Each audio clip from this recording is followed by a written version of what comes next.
Hello guys, तो आपका फिर से स्वागत है द एक्सप्लेनर के अंदर। तो गाइस कुछ दिन पहले मैंने एक शॉर्ट अपलोड करी थी जिसके अंदर मैंने टॉप 3 आयरन मैन के ऐसे सूट बताए थे जो कि उनने कॉमिक्स के अंदर बनाए हैं और वो बहुत ही ज्यादा पावरफुल है। अगर उनमें से अगर एक भी मूवी के अंदर दिखाया जाता तो आयरन मैन की पावर बहुत ही ज्यादा बढ़ जाती मूवी के अंदर। तो उस शॉर्ट के अंदर मैंने ये नहीं बताया था कि उनने वो सूट कब और कैसे बनाए थे, मैंने खाली बताया था कि वो कितने पावरफुल है और उनके नाम क्या है। तो लेकिन आज की इस वीडियो में मैं बताने वाला हूँ 5 ऐसे सूट के बारे में जो कि आयरन मैन ने कॉमिक्स के अंदर बनाए हैं और वो बहुत ही ज्यादा पावरफुल भी हैं। तो शुरुआत करते हैं अपनी वीडियो की। तो 5वें नंबर से शुरुआत करते हैं और 5वें पे आता है हमारा मॉडल 62 अल्ट्रॉन बस्टर आर्मर। ये सूट टोनी ने जब बनाया था जब हैंक पिंग और अल्ट्रॉन जो साथ मिलकर काम करते हैं और ये लोग जो है एक ऐसा विलन क्रिएट कर रहे हैं जिसकी पावर कॉस्मिक लेवल पर हो। तो इन्हीं दोनों को रोकने के लिए और हराने के लिए जो हमारा आयरन मैन है वो क्रिएट करता है हमारा मॉडल 62 अल्ट्रॉन बस्टर आर्मर, ताकि वो इस सूट को पहनने के बाद अल्ट्रॉन से फाइट कर सके। क्योंकि उस समय अल्ट्रॉन जो था बहुत ही ज्यादा पावरफुल हो गया था क्योंकि उसके साथ हैंक पिंग था और हैंक पिंग ने उसे अपने पिंग पार्टिकल्स भी दे रखे थे, तो जिस वजह से आयरन मैन को ये सूट बनाना पड़ा था। और इसके अंदर बहुत ज्यादा अलग फीचर्स भी है, जैसे कि इसकी चेस्ट पे जो है मिसाइल लॉन्चर लगा हुआ था, ये अपनी चेस्ट से ही मिसाइल लॉन्च करता था और अल्ट्रॉन के ऊपर फेंकता था। लेकिन ये सूट इतना पावरफुल होने के बाद भी अल्ट्रॉन को नहीं रोक पाता।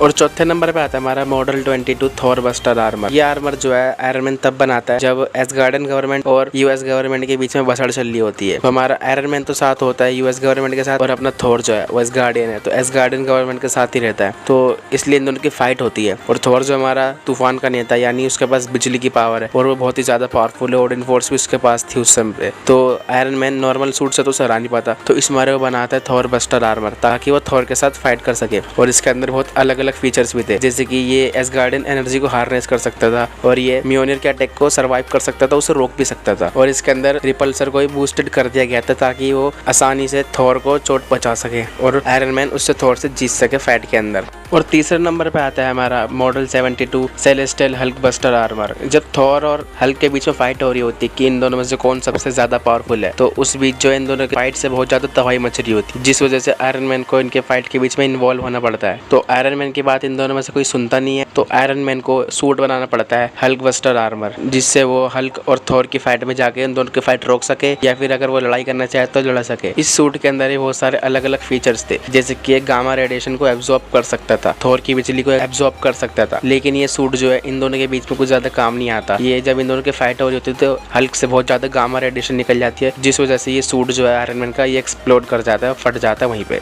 लेकिन फॉर्चुनेटली हमारा आयरन मैन बच जाता है उस सीन के अंदर।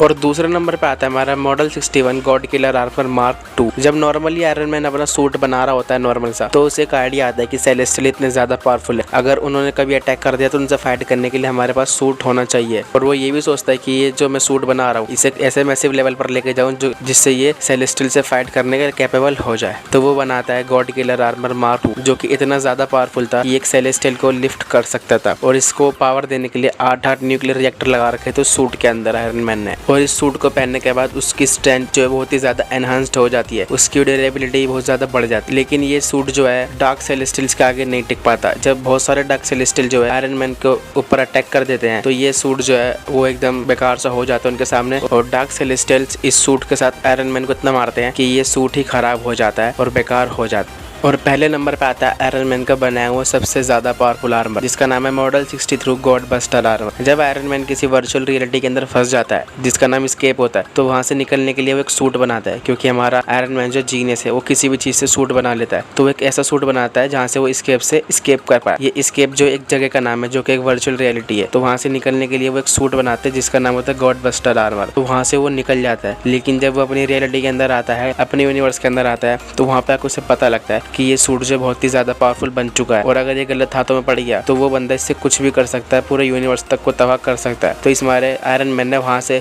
स्केप से निकलने के बाद इस सूट को जो खुद ही तबाह कर दिया था। यानी देखा जाए तो आयरन मैन ने खुद ही इसे एक ही बार यूज करा था वर्चुअल रियलिटी से निकलने के लिए, उसके बाद इसने इसे खुद ही तबाह कर दिया था। तो ये सूट सोचो कितना ज्यादा पावरफुल होगा कि आयरन मैन को खुद ही तबाह करना पड़ा था अपना सूट। और अगर गलती से ये सूट मार्वल मूवीज के अंदर दिखा दिया जाता तो थैनोस की तो आयरन मैन अकेले ही लंका लगा देता। जब उन्होंने टाइटन के ऊपर अपने मार्क 50 से ही आयरन मैन का खून निकाल दिया था, तो अपने ये वाले गॉड बस्टर आर्मर के साथ तो वो थैनोस को कुत्ते की तरह मार के भगा देता अर्थ से, या फिर जान से ही मार देता। गाइस यही थी आज की वीडियो। अगर आपको वीडियो अच्छी लगी तो वीडियो को लाइक कर देना, चैनल को भी सब्सक्राइब कर देना। मैं मिलता हूँ आपसे अगली वीडियो में, तब तक के लिए बाय बाय।